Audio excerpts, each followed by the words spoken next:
Ipon! Okay, basta ka na. Ha? Nakaka-high blood ka naman. Siyempre, makolesterol talaga ang mga ipon. Oo nga eh. Ano, papatol ka pa ba? Tanungin mo, papatol ba ako? Papatol ka ba? Siyempre naman!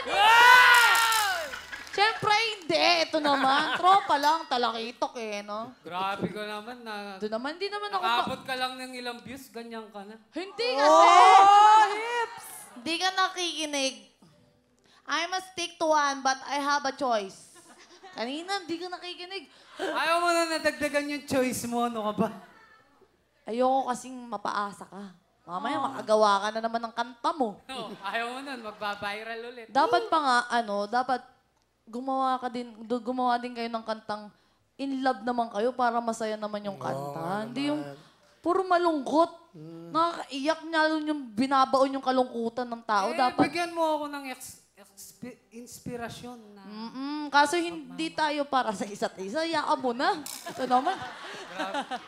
Tingnan mo, nasasaktan na naman kita. Pasensya ka na. Ito na. Sinasabi ko lang na maaga para hindi na umabot pa bukas.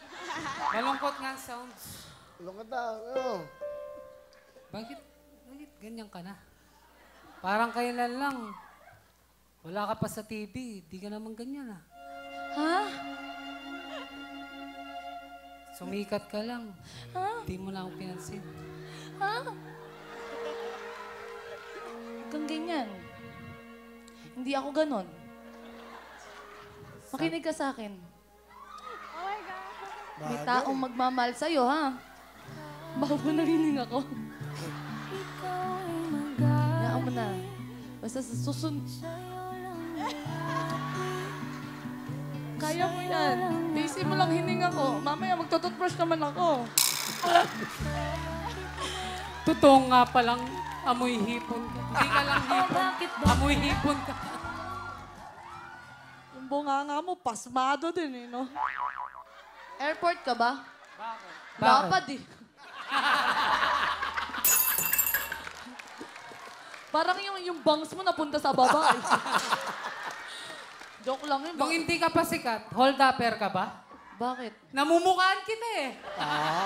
Wow! Coming from you, ha? Coming from you!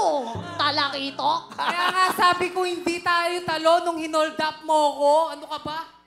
Hindi tayo talo. Ngayon nga gusto mo ko, di ba? Ang bilis mo naman bago ng isip. Matalsik laway ko, di ba?